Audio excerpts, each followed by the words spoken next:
Today we're making open shelves, or is it floating shelves? Whatever you want to call them, we're making them. Now on the DIY scale from I've got this to is it too late to hire someone? It's about right there. I probably got this, but possibly not. First things first, you have to eye up your space. Dang wall, looking good.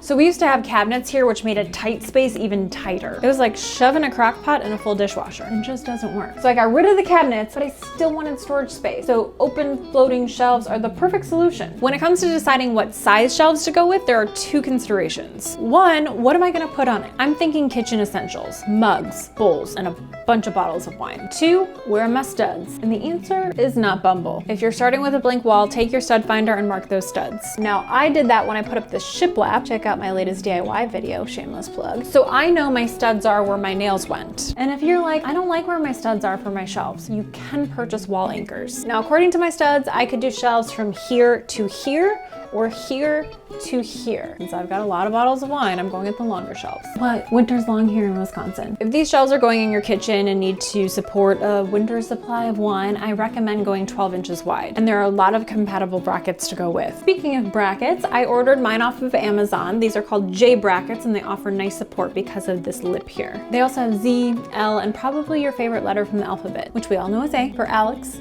is awesome. Side note, if you are going with longer shelves, like 3 feet plus, you're going to need at least 3 brackets. So next, I highly recommend you take painter's tape and mark your desired length and location. It's like your biggest dreams. You have to visualize eating a Dairy Queen Blizzard before it becomes a reality. The biggest consideration when you're choosing your height is what's going below and what's going above. Coffee, wine, day, night. So I'm going 14 inches from the countertop to my first shelf to make room for my coffee machine. And then I'm going another 14 inches until the next shelf. So I want my shelves to go from stud to stud and for them just to go a little past each bracket. So I think 68 inches is gonna be perfect.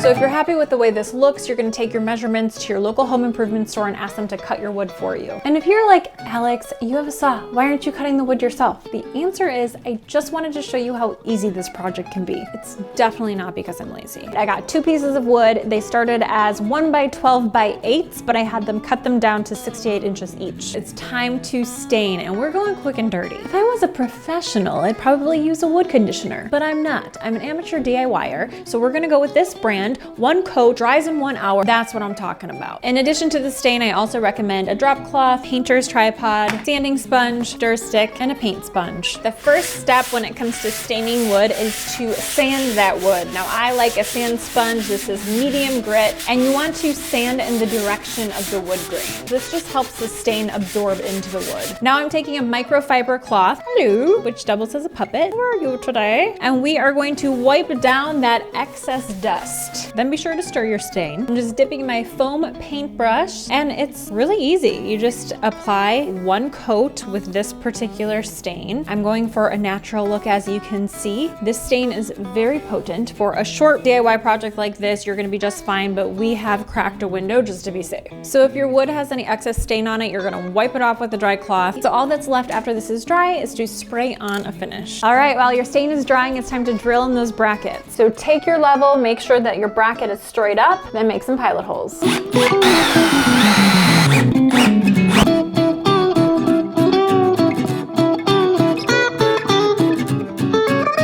Now, is this perfect? No, but you know what helps with a little bit of imperfection? A little rosé. Shelves up, bottoms up. This will be a good home for you until the next episode of The Bachelorette.